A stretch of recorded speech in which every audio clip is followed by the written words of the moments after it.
Hey everyone, and welcome to This Explainer. Today we're going to decode the hidden structural rules behind how complex systems, like democracies, actually break down into these crazy cascading failures. We're drawing directly from the analytical frameworks in Chapter 7 of How Democracies Die. We often tend to think of political breakdowns as these single, sudden, dramatic explosions. But the reality? It's actually way more subtle than that. It's mathematical. It's structural. So let's map out exactly how democratic norms erode and how that erosion turns into a really dangerous, self-reinforcing loop. So, to really wrap our heads around democratic decay, we actually need to zoom out of politics for a second. We have to ask a super foundational question. What happens when the people in a system just completely abandon the established rules and switch to pure survival mode? Think about literally any structured game or system you know. There are boundaries, right? There are rules of engagement, and there's a shared understanding that everyone is, playing the exact same game. But the second those boundaries are seen not as rules, but as obstacles to actual survival, the entire vibe changes. People stop trying to win on points, and they start trying to permanently eliminate the other player. And it's wild, because we see this systemic unraveling literally everywhere. This isn't just a political thing. It's a universal rule of complex systems. Take trading markets. Escalating aggression there triggers these massive volatility spirals. Or chess.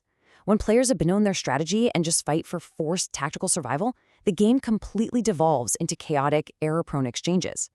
In cybersecurity, attack and defense cycles lead to total systemic instability the exact second that fundamental trust boundaries are broken. And of course, in military systems, you see rapid escalation spirals the moment both sides start believing that delaying an action equals an existential loss. The pattern is identical across the board. Now, the core mechanism driving all of this unraveling is a really dangerous psychological shift. We start by moving away from cooperative competition. That's your standard, rule-constrained, healthy rivalry, where, sure, you play to win, but you accept the limits. But then, it devolves into existential competition. This is a winner-takes-all struggle, where every single interaction feels like a life-or-death battle for survival. The moment a system crosses that invisible line, these proto-authoritarian dynamics just kick right in. The players no longer see each other as legitimate rivals playing the same game. Nope, they see each other as enemies who absolutely must be neutralized. To figure out why people make that jump, we've got to look at the psychology underneath it all.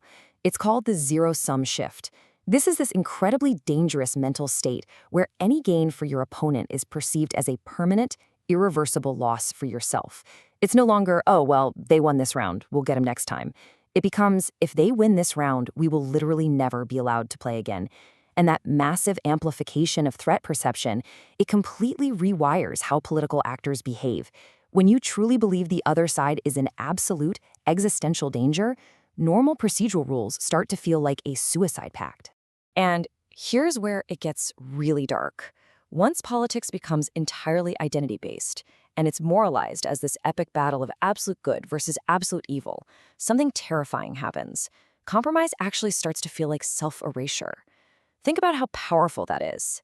If your disagreement over, say, tax rates or zoning laws isn't just policy anymore, but is framed as a defense of your very identity, how can you possibly compromise? I mean, you can't compromise with evil, right? You can't meet an existential threat halfway. This kind of moralization completely shuts down the core engine of democratic governance, which fundamentally relies on negotiation, making concessions, and living in a shared reality. So what starts entirely in our heads quickly turns into this mathematical escalation.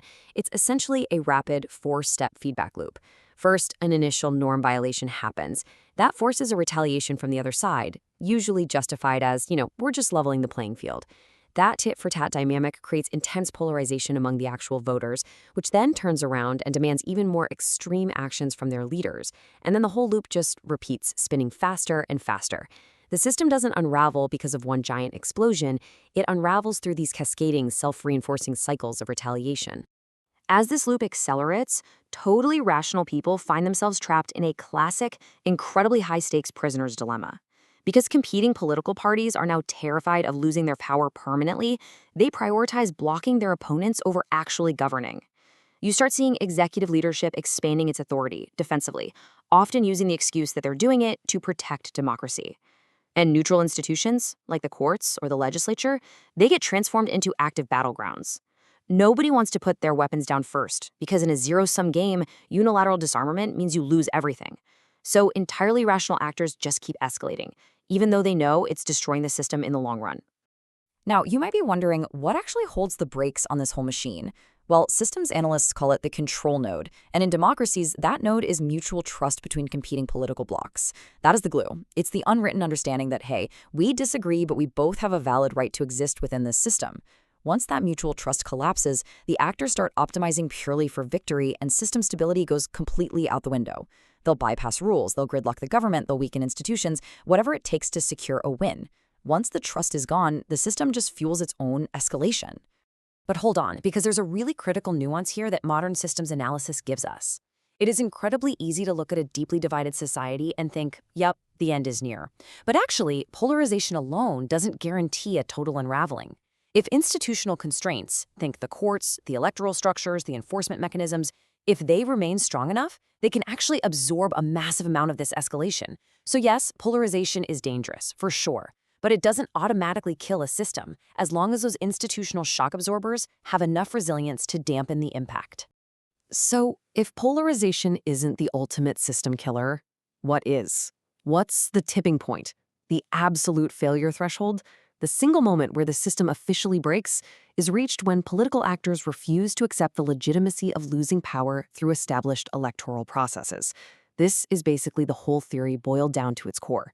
You can have intense polarization, you can have massive gridlock, you can even have severe norm violations, but a democracy technically survives right up until the exact moment the players look at the scoreboard and say, we don't recognize the score and we refuse to leave the field. At that exact second, the system officially tips into a full-blown instability spiral.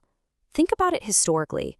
Losing an election was always viewed as a temporary setback. It was just a procedural loss. You regroup, you tweak your messaging, and you try again in 4 years. But once defeat is no longer accepted as legitimate, it morphs into an existential threat. It feels like permanent erasure. When losing becomes literally unthinkable, the system completely transitions from a competitive game into a state of chaotic contestation.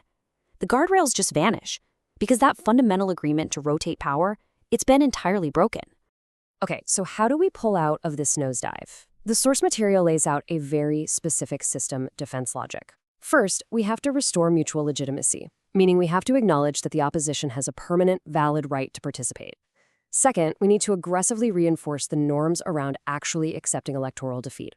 Third, we've got to depoliticize our core institutions, keep the courts and electoral systems strictly neutral so they don't get weaponized. And finally, we have to actively reduce the existential framing in our political discourse. We really have to stop talking about policy disagreements like they're the literal end of the world, because that kind of rhetoric is exactly what fuels the unraveling loop in the first place. Which brings us to a really crucial question, something I want you to chew on. When does your competition stop being a game with rules and become a fight for survival? Because honestly, what we've unpacked today isn't just about politics. Whether you're analyzing democratic stability, planning a massive corporate leadership succession, studying international relations, or even designing AI multi-agent systems, you have to always ask yourself this universal question. The moment a system stops being a game with rules and turns into a fight for survival at any cost, the unraveling has already begun. Thanks so much for joining me on this explainer. Keep analyzing the systems around you, and I'll catch you next time.